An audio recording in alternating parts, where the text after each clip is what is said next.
Controls are a big part of any video game, and Pikmin is no different. However, the control schemes have changed pretty drastically over the years, so I thought I'd take a look at them. This is the first style of controls ever introduced to the series. Your cursor is directly in front of you and it moves as your character moves. If you throw a Pikmin, it usually lands on the cursor. There is an advanced technique that lets you throw a lot faster by swarming. I can't do it, but for the people who can, it's useful. Speaking of swarming, let's talk about it. You can use the C stick to direct your Pikmin, and it can be used to attack enemies or pick up objects. It can be annoying when they just go idle if the object's maxed out, but overall it's a versatile tool. The camera has 3 different zoom levels. For some reason, it always zooms really far in when you're plucking Pikmin. The only 2 you're actually going to use are the medium and wide zoom, with the occasional top-down angle. That's about it for the traditional Gamecube controls.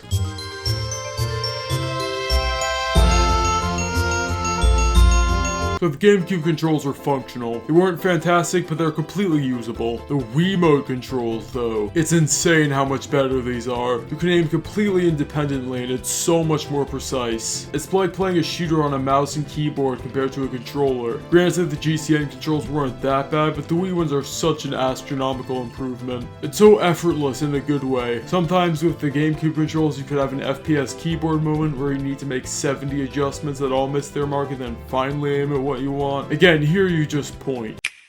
The Switch ports of Pikmin 1 and 2 largely stuck to the Gamecube controls, but they had motion controls as an option. It is fucking horrible. It's by far the worst control scheme. It would have been such an easy win to have the Wii controls, but for some reason they have this dog shit instead. Basically, it's the Gamecube controls. When you hold A or mash, it turns into the Wii controls. This means every time you want to aim, you have to move your cursor from the Gamecube position to the spot you actually want to aim, and it's really clunky. And combine that with the gyro desyncing, and it's just awful. I have no idea who signed off on this.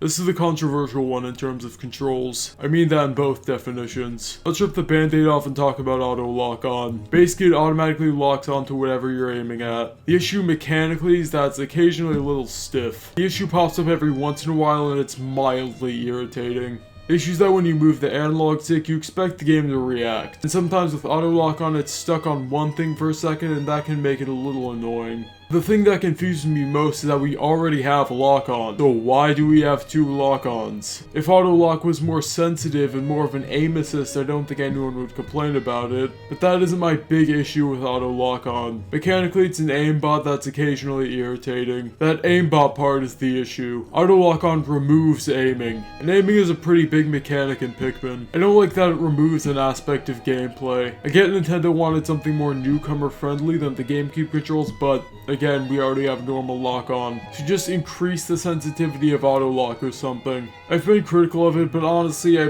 probably prefer auto-lock-on to using the Gamecube controls. I get people who use the GCN controls a lot think I'm insane, but 4s are just easier and feel better despite their critical issues. Wii controls are obviously preferable to both, but for some reason Nintendo hasn't made an IR attachment for either Switch. I don't like that there's a delay when trying to max out objects.